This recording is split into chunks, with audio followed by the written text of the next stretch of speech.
दारू का सेवन करके घर में नहीं आएगा। चूंकि आप लोग इसको बर्दाश्त करती हैं, इसीलिए कहीं ना कहीं ये होता है। मैं अपना दूरभाष, अपना मोबाइल नंबर आप सभी के साथ शेयर कर रही हूँ, इसको कर लीजिए। और अगर आपको कहीं भी सूचना मिलती है तो आप मुझे इसकी सूचना दे सकती हैं। आपकी जो पहचान है वो पूर्णतः गोपनीय रखी जाएगी। मुझे इससे नहीं फर्क पड़ता कि सूचना देने वाला व्यक्ति कौन है। मुझे इससे फर्क पड़ता है कि मैं अपने समाज के 2 लोग 4 लोग को बचा सकूं। जो मसरत में अभी हुआ उसको मैंने अपनी आंखों से देखा है, और जिसे 3 घंटा पहले जीवित देखा, जिसे 3-4 घंटे पहले खुद पकड़कर अस्पताल में एम्बुलेंस से हम लोगों ने भेजा, उसका उसी रात्रि में सूचना मिलना कि इसकी मृत्यु हो गई।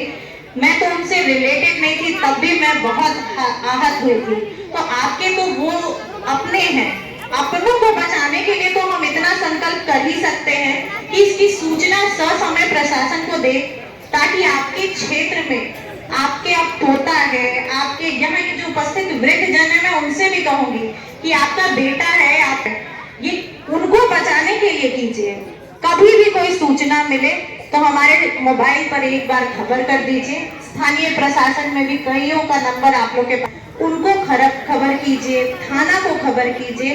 वो आएंगे, डांटेंगे, समझाएंगे, कुछ कार्रवाई करेंगे, लेकिन आपका बच्चा, आपके घर के पुरुष तो जरूर जीवित रहेंगे ना। ये चाहती हूँ मैं महिलाओं से खासकर, और पुरुषों से भी। सबसे ज्यादा तो खेद मुझे इस बात का हुआ इस पूरे प्रकरण में जानकर कि जिन महिलाओं से आज मैं अनुरोध कर रही हूँ कि आप मुझे खबर करें, वो महिलाएं भी इस पूरे प्रकरण में शामिल थी। कई महिलाएं ऐसी थी जो दुकान चला रही थी और दुकान के आड़ में इस तरीका के पदार्थों को बेच रही थी। ये सबसे खेदजनक है, और उन सभी महिलाओं की सूची हम लोग को प्राप्त है और उस पर कड़ी कार्रवाई की जा रही है।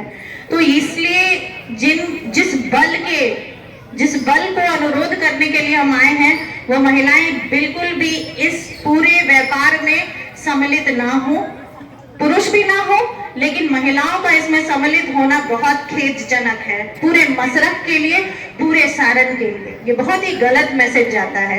तो आप सभी महिलाएं, हमारे माननीय मुख्यमंत्री जी के जीविका के आप सभी अंग हैं। उन्होंने हर कोशिश की है कि आप लोगों को ऐसा बनाया जा सके ताकि आप सशक्त हो सके। आप लोगों के लिए रोजगार दिया है, छोटा छोटा जीविका के तहत जीविकोपार्जन के लिए जो लोग इस व्यापार में जुड़े हुए हैं, उनको जीविकोपार्जन योजना के तहत छोटा दुकान, बकरी आदि देकर उसमें से अलग हटाने की योजना सरकार की है।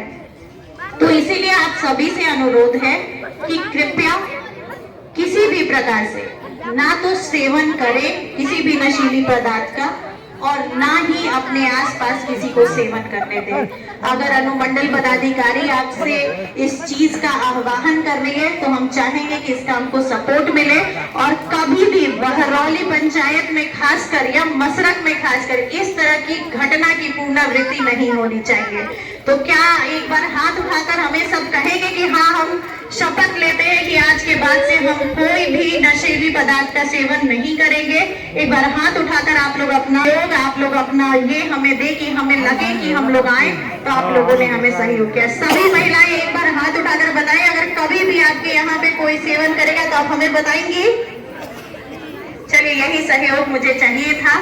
और एक बार हमारे पुलिस अधीक्षक महोदय जब आएंगे तो हम भी लेंगे, तो उस शपथ में जो भी हम पढ़ेंगे उसके बाद आप लोग सिर्फ हमारे पीछे से पढ़ लेंगे।